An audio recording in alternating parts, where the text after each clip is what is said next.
At 6:58 a.m. on October 25, 1944, lookouts aboard USS Samuel B. Roberts spotted four Japanese battleships emerging 15 miles northwest as the destroyer escort steamed off Samar Island, Philippines.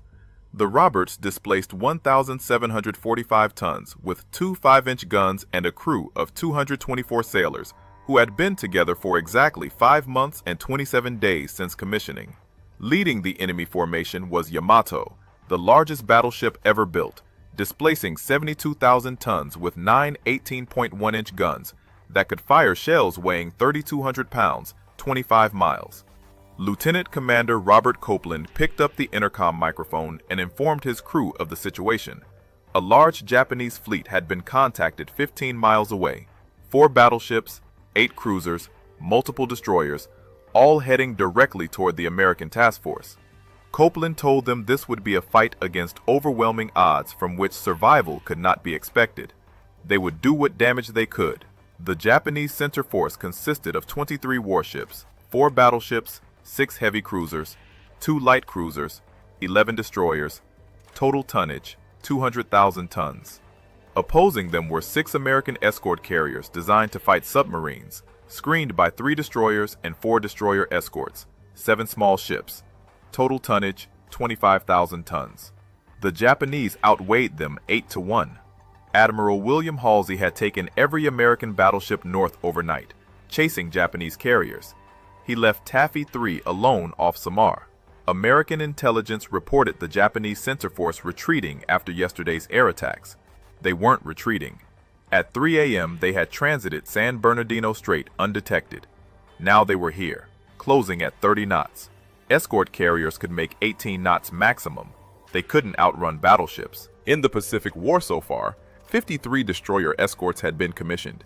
None had ever engaged enemy battleships. Doctrine called for screening convoys against submarines, not charging battleships. In the previous 3 months, Japanese naval forces had sunk 4 American escort carriers at the Battle of the Philippine Sea. Standard survival rate for carrier crews in surface actions was 40%. 1,200 sailors had died in those engagements. At 7:05 a.m., Admiral Clifton Sprague ordered his screen to attack. 3 destroyers turned toward the enemy: Johnston, Howell, Heerman. Behind them came 4 destroyer escorts. Roberts was last in line. They had minutes before Japanese guns opened fire. Will this tiny ship survive charging Yamato? Please like to honor their courage and subscribe for more. Back to Roberts. Below decks, Chief Engineer Lieutenant Lloyd Trowbridge heard Copeland's announcement over the intercom. Navy regulations limited the Roberts to 24 knots. Safety mechanisms prevented the boilers from exceeding design specifications. Trowbridge walked to the main control panel and started bypassing every safety system the Navy had installed. His crew watched. Nobody spoke. They understood. 24 knots would not be enough. At 7:16 a.m., Johnston opened fire first. Shells arced toward the Japanese fleet. The enemy returned fire immediately. 14-inch shells from battleship Congo. Water columns erupted 200 feet high. The destroyer disappeared into smoke. At 7:23 a.m., the Roberts turned toward the enemy. Copeland ordered flank speed. Trowbridge's modifications pushed the destroyer escort to 28 knots, 4 knots faster than design specifications. The ship vibrated. Metal groaned. Steam pressure gauges climbed into the red zone. Nobody cared. Speed was life. The Japanese fleet spread across 10 miles of ocean. Yamato steamed in the center. Heavy cruiser Chikuma led the right flank, 8 miles ahead of the battleship. Cruiser Tone followed 2 miles behind Chikuma. To the left, cruisers Haguro and Chokai closed on the American carriers.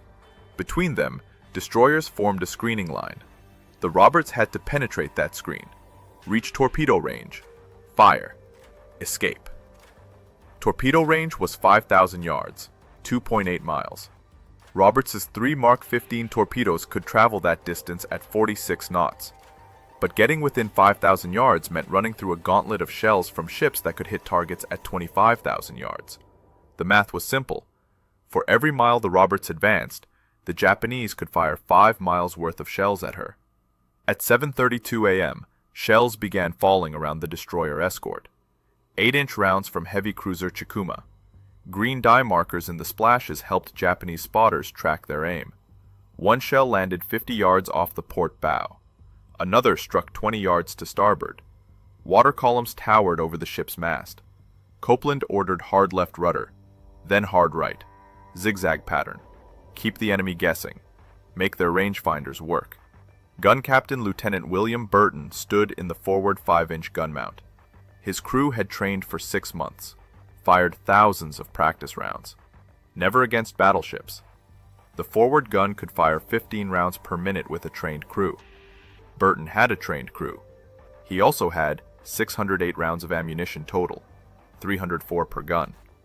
At 15 rounds per minute, that gave him 20 minutes of continuous fire. If he didn't conserve ammunition, the Roberts would run dry before the battle ended. Burton's gun crew consisted of 10 men: loader, rammer, powderman, fuse setter, trainer, pointer, gun captain, 3 ammunition handlers. Average age, 22. 2 had never been in combat before today. The other 8 had fought submarine contacts. This was different. Submarines didn't shoot back with 14-inch guns. At 7:38 a.m., Copeland announced over the intercom they were closing for torpedo attack. The Roberts was 7,000 yards from Chikuma. Still too far. Copeland needed to close another 2,000 yards. 2 more minutes at 28 knots.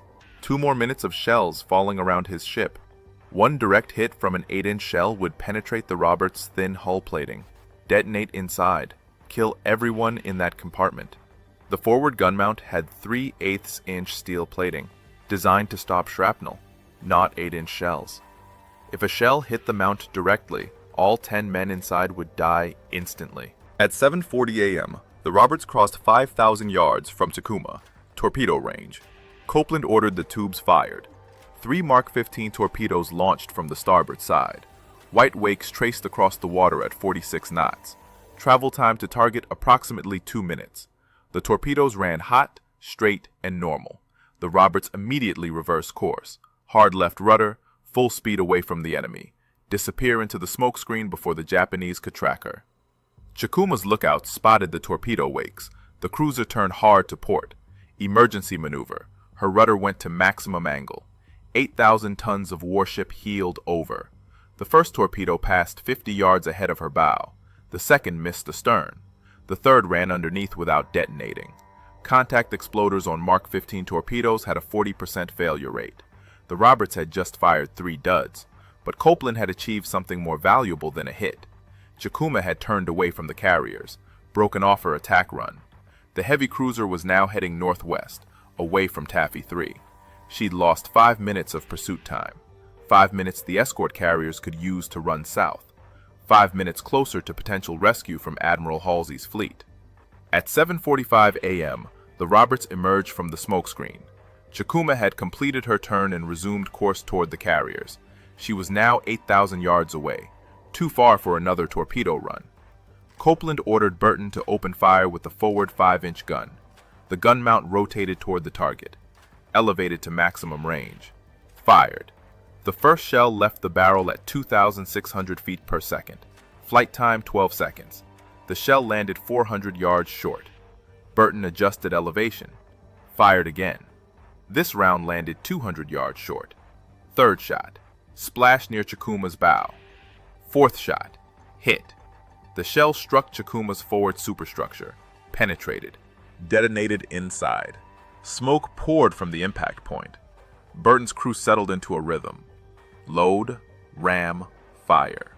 Load, ram, fire. 15 rounds per minute. The gun barrel heated. Recoil mechanism cycled. Brass casings piled up inside the mount. After 5 minutes of continuous fire, Burton had expended 75 rounds, 5% of his total ammunition. He had hits on Chikuma. Couldn't tell how much damage.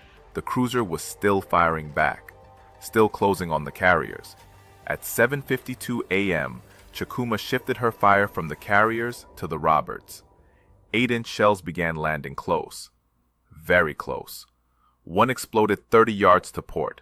Shrapnel peppered the Roberts' hull. Another landed 20 yards to starboard. Blast wave rocked the ship. A third shell hit the water 10 yards off the bow. The splash drenched the forward gun mount. Seawater poured through the gun ports. Burton's crew kept firing. Water sloshed around their feet. The gun mechanism was designed to work wet. Had to be. Destroyers operated in all weather, all sea states. The crew had trained in simulated flooding. This wasn't simulation. This was combat. And the Japanese were getting their range. At 8:03 a.m., Destroyer Johnston took a hit from Battleship Congo. 14-inch shell. Direct impact on her bridge. The explosion killed her executive officer and wounded her captain. Johnston's speed dropped to 17 knots. Steering control shifted to aft steering. The destroyer continued firing. 3 miles to the north, Destroyer Howell engaged heavy cruiser Haguro. Howell had already taken multiple hits. Her forward gun mount was destroyed. Number 3 engine room flooded. She was making 15 knots on one engine. The Roberts was still intact, still making 28 knots, still firing at Chikuma, but ammunition was running low. After 18 minutes of continuous fire, Burton had expended 270 rounds from the forward gun. 90% of that mount's ammunition. He had 34 rounds remaining. At the current rate of fire, that gave him 2 minutes and 16 seconds before the forward gun ran dry. At 8:07 a.m., Copeland ordered Burton to shift fire to a new target. Heavy cruiser Tone had closed to 7,000 yards, closer than Chikuma, more dangerous. Tone mounted 8 8-inch guns. She was firing at escort carrier Gambier Bay. Shells were landing near the carrier, getting closer with each salvo. Burton traversed his gun mount to the new bearing, elevated for 7,000 yards, fired. The shell arced toward Tone, landed short, adjusted, fired again, hit. The shell struck Tone's number 2 turret, penetrated the armored face, detonated inside. The turret stopped rotating, stopped firing. Burton had just disabled 1/4 of the cruiser's main battery with a 5-inch gun that wasn't supposed to damage cruisers. At 8:10 a.m., Roberts' forward gun fired its last round. 304 rounds expended. The barrel was scorching hot. Metal glowed dull red. The recoil mechanism was starting to fail. Springs compressed beyond design limits. Oil smoking in the recuperator. Burton's crew had pushed the gun past every specification the Navy had established. Now they were done. The forward mount had no more ammunition. The aft gun mount under gunner's mate 3rd class Paul Henry Carr still had ammunition. 325 rounds. Carr was 20 years old, from Chakota, Oklahoma. He joined the Navy in May 1942, trained as a gunner at Great Lakes, assigned to the Roberts in April, 6 months ago. This was his first surface action. His gun crew consisted of 10 men, average age 21. They'd been firing continuously since 7:45. 25 minutes, 324 rounds expended, 1 round remaining. At 8:15 a.m., the Roberts' luck ran out. 3 Japanese heavy cruisers had her bracketed, Chikuma to the north, Tone to the northeast, Haguro to the northwest. They were closing. 6,000 yards, 5,000, 4,000. The Roberts was running out of sea room, running out of smoke, running out of time. And she was about to take her first hit. At 8:20 a.m., an 8-inch shell from Chikuma struck the Roberts amidships, port side. The shell penetrated the thin hull plating, traveled through the galley, exited the starboard side without detonating, punched a hole 3 feet wide. Seawater began flooding the lower decks. Damage control teams rushed to seal the breach, stuffed mattresses into the holes, shored up buckled bulkheads. The Roberts took on a 5-degree list to port. 2 minutes later, a second shell hit. This one detonated. The explosion tore through the crew's berthing compartment, killed 6 men instantly. Ruptured steam lines. Superheated steam filled the passageway, scalded 4 more sailors. The Roberts' speed dropped to 24 knots, then 20. 1 boiler was offline. Trowbridge was fighting to keep the other running. At 8:25 a.m., Paul Carr's aft gun mount lost electrical power. The power train that rotated the mount stopped. The hydraulic ram that loaded shells stopped. The firing mechanism went dead. The mount was now manually operated. Carr's crew had trained for this. Every destroyer escort crew trained for combat damage. They knew how to operate the gun without power. It just took longer. Manual operation required muscle. The trainer and pointer hand-cranked the mount to aim at targets. The loader and rammer manually lifted each 54-pound shell, rammed it into the breech by hand. The gun captain manually triggered the firing pin. Rate of fire dropped from 15 rounds per minute to 6, maybe 7 if the crew was fast. Carr's crew was fast. They kept firing, cranked the mount toward tone, loaded a shell, rammed it home, fired. The recoil mechanism absorbed 8 tons of backward force. The mount shook, the deck plates bent. Load another shell, ram, fire. 6 rounds per minute. The gun barrel was glowing red now. Heat radiated through the mount. Temperature inside reached 130 degrees. The crew was soaking wet. Sweat, seawater from near misses, steam from ruptured lines below decks. At 8:30 a.m., disaster struck the aft mount. A powder charge cooked off. Spontaneous ignition from the overheated breech. The explosion tore through the gun mount. Killed 3 men instantly. Wounded 7 others. Shrapnel shredded the interior. The blast threw Carr backward against the bulkhead. A jagged piece of steel caught him from neck to groin, ripped him open. He fell, landed on the deck. His intestines were exposed. He was dying. But Carr wasn't finished. He looked at the ammunition rack.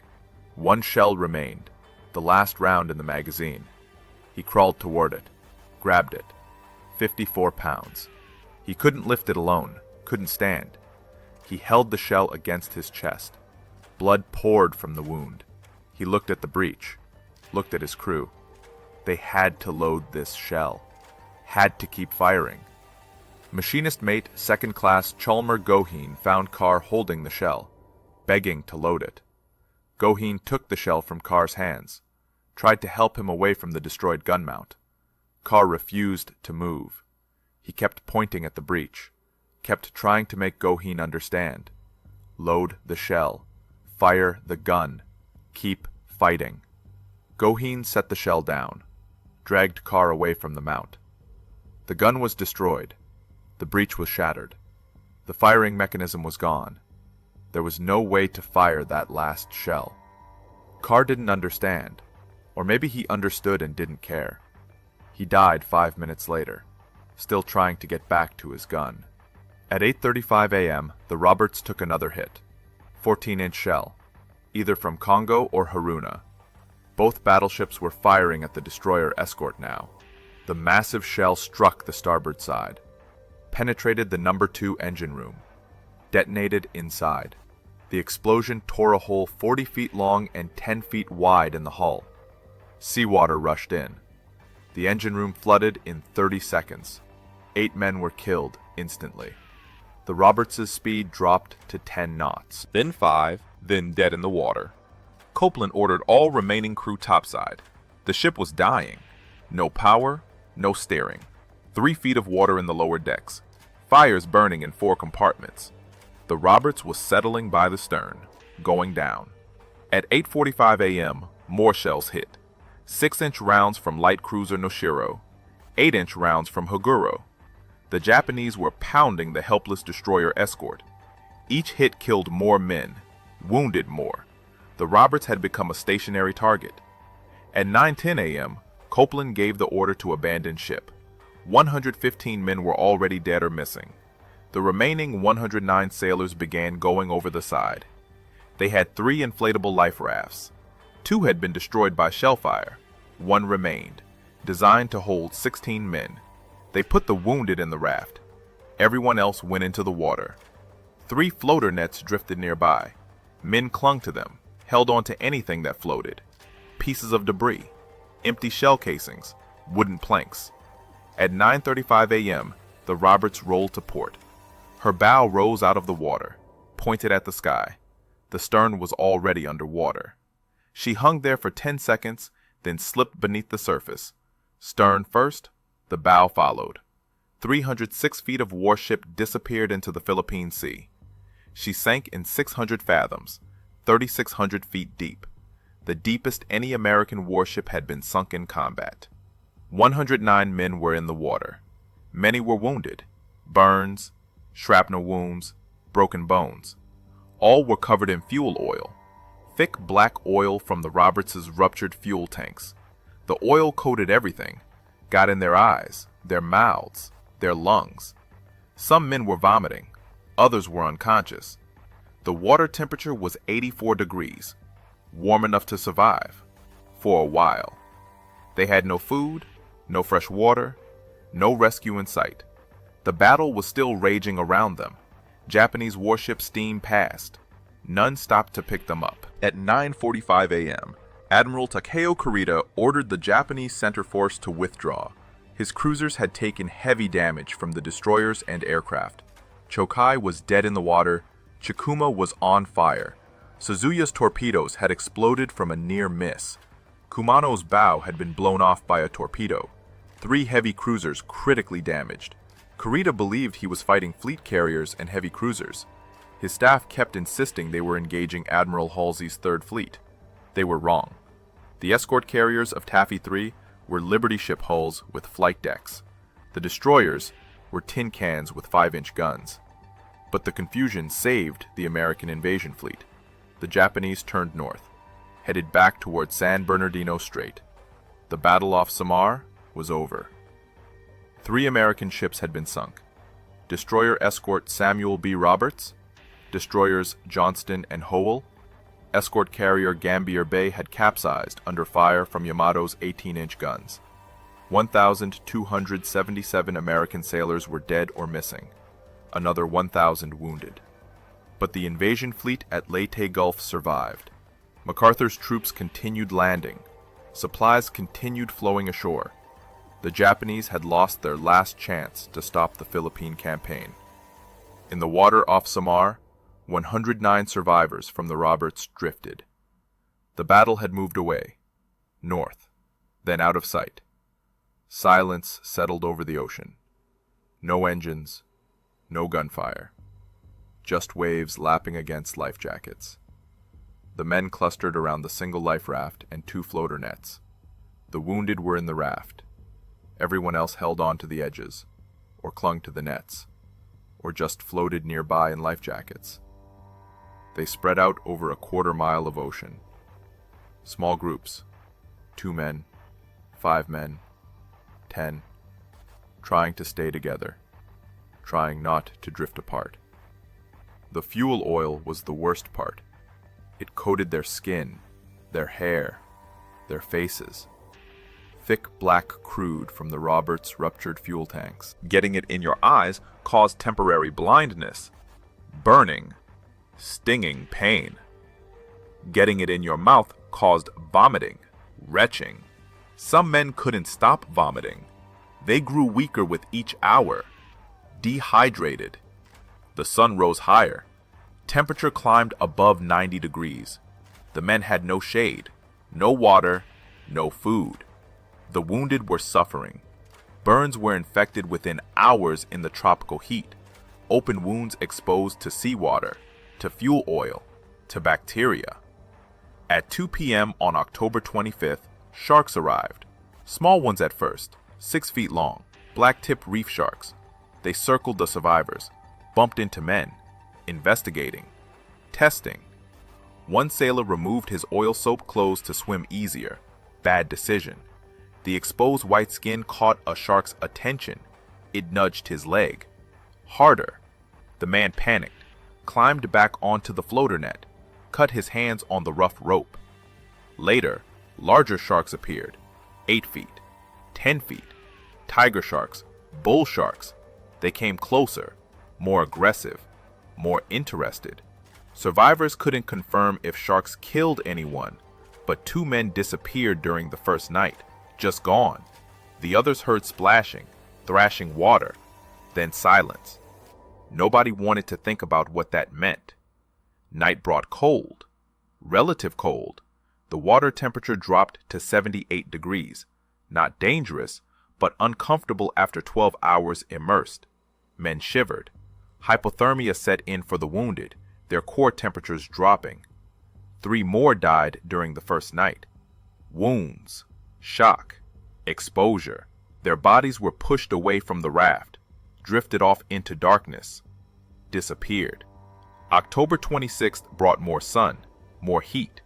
Dehydration was critical now. Some men were hallucinating, seeing ships that weren't there, seeing land on the horizon, seeing rescue planes.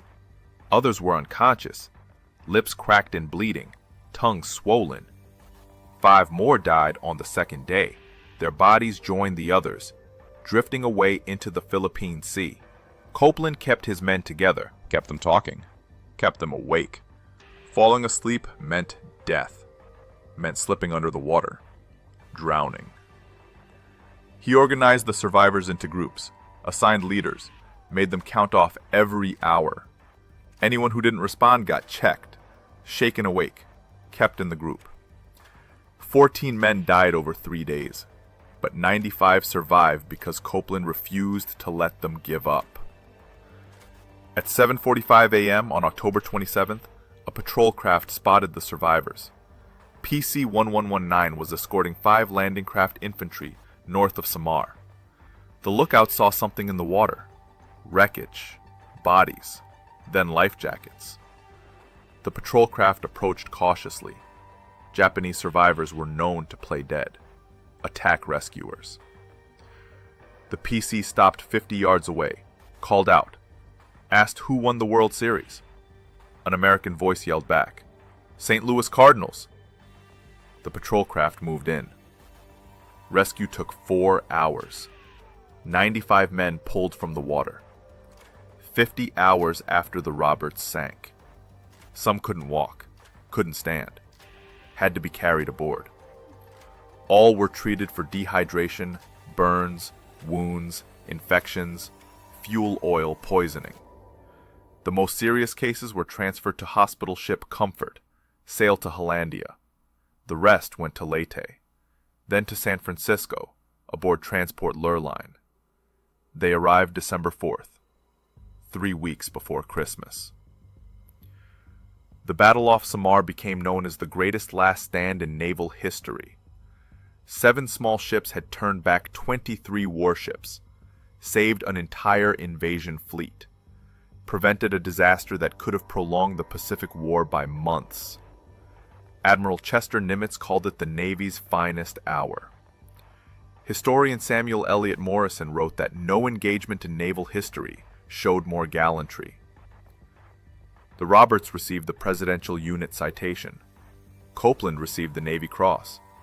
Paul Carr received the Silver Star posthumously. In 1985, the Navy commissioned guided missile frigate USS Carr, named for the gunner, who died holding his last shell. In 1982, frigate USS Copeland was commissioned, named for the captain who led his crew into impossible odds. In June 2022, explorer Victor Vescovo found the Roberts, 22,621 feet down, 4.3 miles. The deepest shipwreck ever discovered, deeper than Titanic. The wreck sits upright, bow separated from stern by impact, but recognizable. The aft gun mount where Carr died is still there, visible in the footage. Silent, waiting. The last survivor, Adrit Lenore, died March 20th, 2022, age 97, 3 months before they found his ship. That's the story of the destroyer escort that fought like a battleship, the tiny ship that charged Yamato, the crew that refused to surrender even when survival was impossible. If this story moved you, hit that like button to honor their sacrifice. Subscribe to keep these forgotten heroes remembered. Turn on notifications so you never miss a story like this. Drop a comment and tell us where you're watching from. Do you have family who served in World War II? Share their story below. We read every comment. Thanks for watching. We'll see you in the next one.